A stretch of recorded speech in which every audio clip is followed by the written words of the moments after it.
Henry alias Fenjusa dengan pidana mati. Sabtu malam 12 Oktober 2002, Kuta Bali. Di dalam Sari Club dan Paddy's Pub, dua bar yang berjarak 100 meter satu sama lain, ada sekitar 1.000 orang. Wisatawan Australia, Eropa, Amerika, warga lokal Bali, orang-orang yang sedang berlibur, atau sedang bekerja, atau sekadar duduk minum di akhir minggu. Pukul 23:08. Dalam 15 detik, 202 orang meninggal dunia. Bom Bali bukan hanya tragedi, bom Bali adalah titik sebelum dan sesudah. Bagi Bali, bagi Indonesia, bagi cara dunia memandang kawasan ini. Dan untuk memahami apa yang benar-benar terjadi malam itu, kamu harus memahami apa yang terjadi jauh sebelumnya.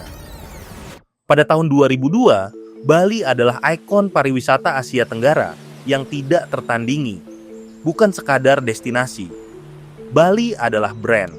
Setiap tahun, lebih dari 1 juta turis mancanegara datang ke pulau itu. Dari Australia, yang secara geografis menjadikan Bali sebagai pantai terdekat, dari Eropa, dari Jepang, dari seluruh dunia, pariwisata menyumbang sekitar 80% dari pendapatan Bali. Bukan angka statistik semata, itu adalah penghidupan driver taksi, penjual sarung, pemilik warung, pemandu wisata, dan generasi muda Bali yang memilih bekerja di sektor jasa. Di sepanjang Jalan Legian di Kuta, kehidupan malam berputar penuh setiap malam. Sari Club adalah salah satu tempat paling ramai. Buka dari sore, penuh sampai dini hari. Paddy's Irish Pub, 100 meter ke arah selatan, sama ramainya. Malam 12 Oktober 2002 adalah Sabtu di puncak musim ramai. Di antara ribuan orang di kawasan itu malam itu, ada anggota tim rugby Australia yang sedang berlibur. Ada pasangan bulan madu dari Inggris. Ada backpacker Eropa yang baru seminggu di Bali. Ada bartender lokal yang sedang shift malam. Ada orang Bali yang bekerja sebagai satpam, pelayan, kasir. Tidak ada dari mereka yang tahu bahwa 3 bom sudah disiapkan. Pukul 23:05. Di dalam Paddy's Pub, seorang pemuda bernama Iqbal masuk ke dalam kerumunan.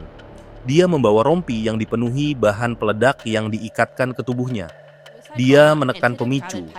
Ledakan pertama merobek interior Paddy's. Puluhan orang terluka, terlempar. Api mulai menyala. Orang-orang berlari keluar ke jalan. Pukul 23:08. Saat orang-orang dari Paddy's berlarian keluar ke Jalan Legian, saat yang lain bergerak ke arah keramaian untuk melihat apa yang terjadi, sebuah kendaraan yang diparkir di depan Sari Club meledak. Ini adalah bom utama. Kurang lebih 1 ton campuran bahan peledak dikemas dalam drum-drum di belakang kendaraan. Radius kehancuran langsung sekitar 30 meter. Sari Club, bangunan 2 lantai dengan atap jerami, lenyap dalam hitungan detik. Api menjalar ke bangunan di sekitarnya. Mereka yang selamat dari ledakan pertama dan berlari keluar, beberapa dari mereka berada tepat di depan Sari Club saat bom kedua meledak. 3 menit kemudian, ledakan ketiga terjadi di dekat konsulat Amerika Serikat di Renon, Denpasar. Bom ini jauh lebih kecil, tidak ada korban jiwa. Kemudian dianalisis sebagai pengalihan. Sistem medis Bali, yang sama sekali tidak dirancang untuk skala ini, kolaps dalam jam pertama. Rumah sakit kewalahan, relawan, banyak di antaranya turis yang selamat, mulai membantu sebisa mereka. Angka final, 202 orang tewas, 164 diantaranya warga negara asing dari 22 negara. 38 orang warga negara Indonesia. Lebih dari 200 orang mengalami luka-luka. Sebagian besar luka bakar serius. Korban terbesar berdasarkan kewarganegaraan, 88 orang Australia. Angka yang begitu besar sehingga pemerintah Australia menyebutnya sebagai serangan teroris paling mematikan terhadap warganya sejak Perang Dunia Kedua. Indonesia yang baru 4 tahun keluar dari Orde Baru, yang masih sedang mencari wajah barunya, mendadak menghadapi pertanyaan yang tidak siap untuk dijawab. Bagaimana ini bisa terjadi dan siapa yang melakukannya? Polisi Indonesia mulai bekerja dalam kondisi penuh tekanan. Dari lokasi kejadian, penyidik berhasil mengumpulkan fragmen kendaraan. Cukup untuk mengidentifikasi kendaraan yang digunakan. Nomor rangka ditemukan.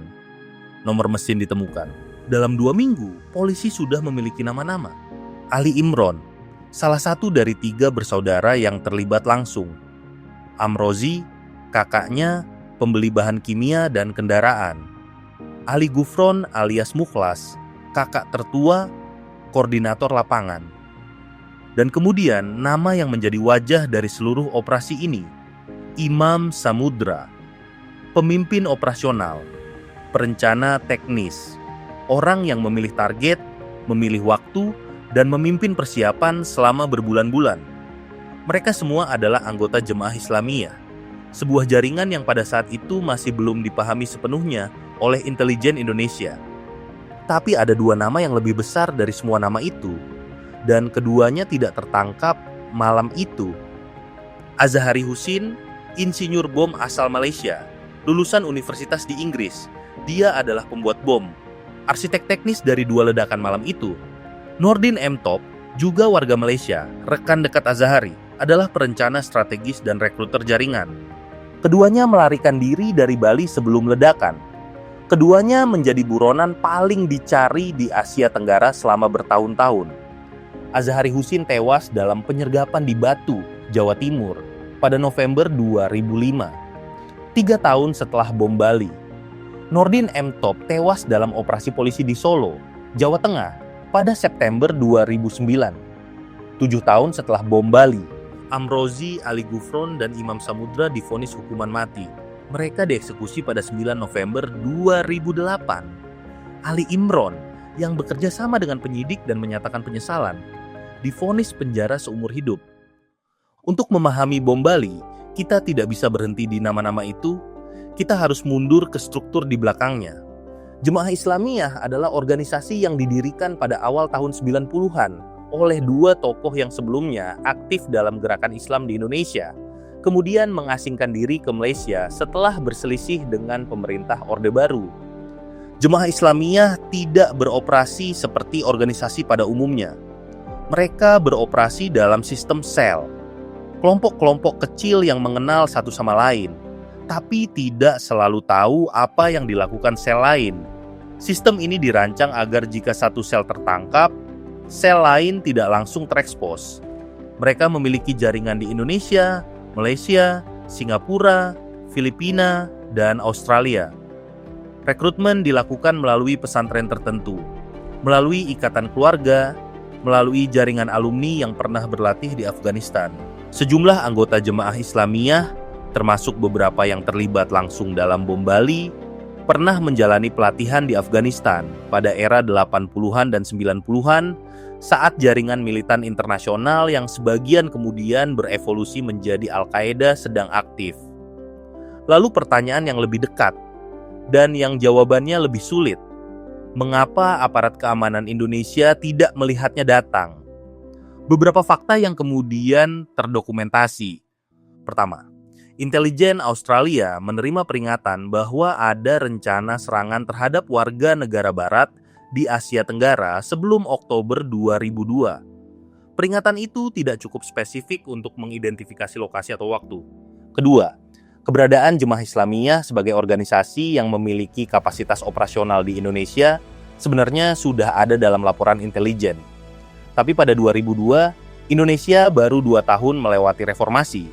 Badan intelijen sedang dalam masa restrukturisasi. Kapasitas analisis dan operasional tidak dalam kondisi optimal.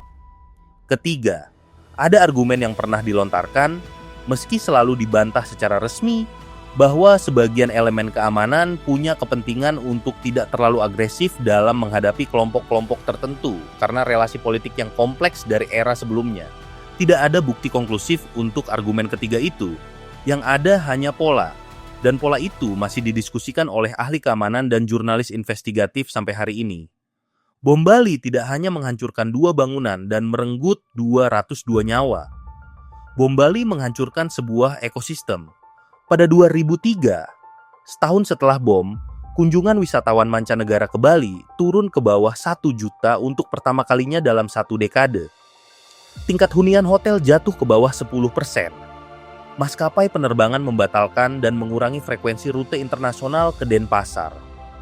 Tur operator memindahkan paket liburan mereka ke Thailand, ke Vietnam, ke Maladewa. Kerugian pendapatan Bali pada 2003 diperkirakan mencapai lebih dari 1 miliar dolar Amerika dalam setahun.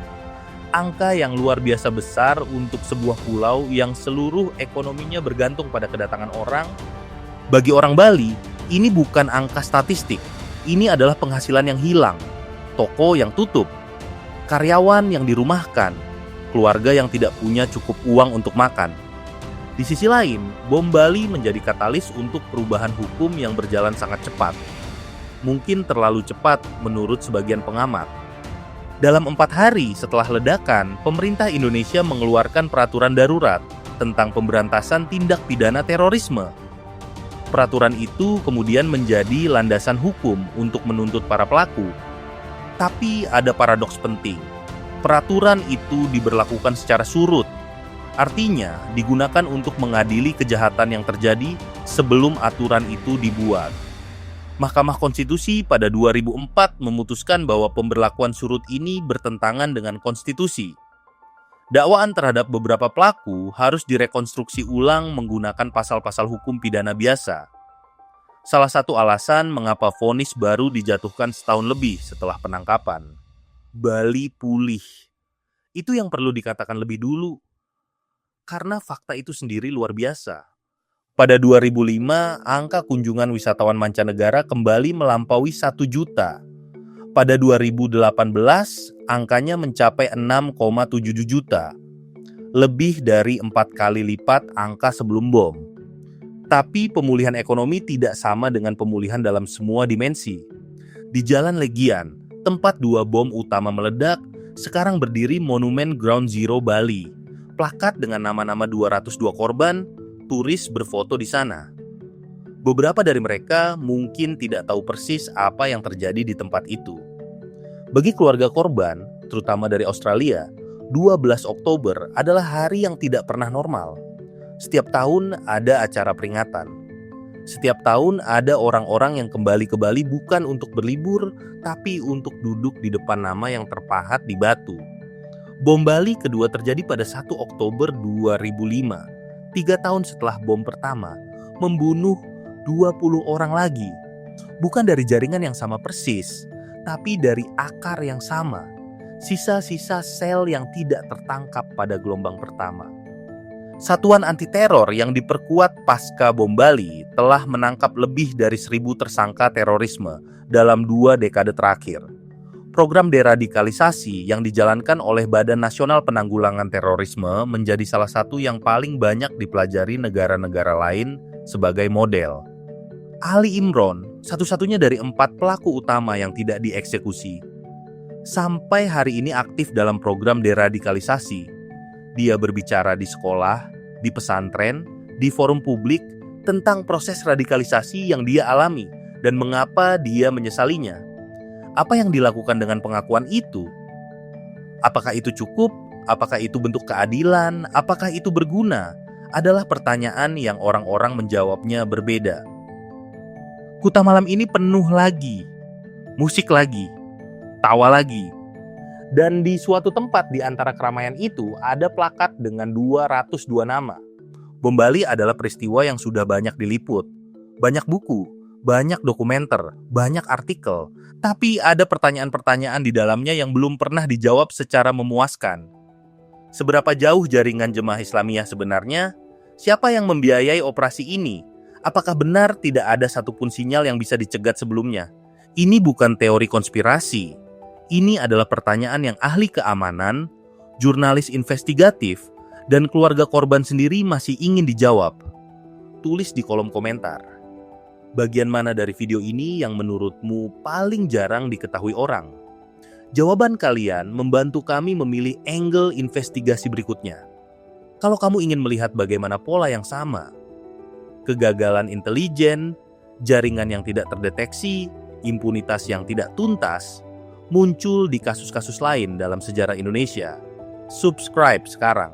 Kami sedang membangun arsip kasus-kasus yang seharusnya tidak dilupakan. Dan share video ini, terutama tanggal 12 Oktober, Setiap tahun ada momentum untuk mengingatkan kembali.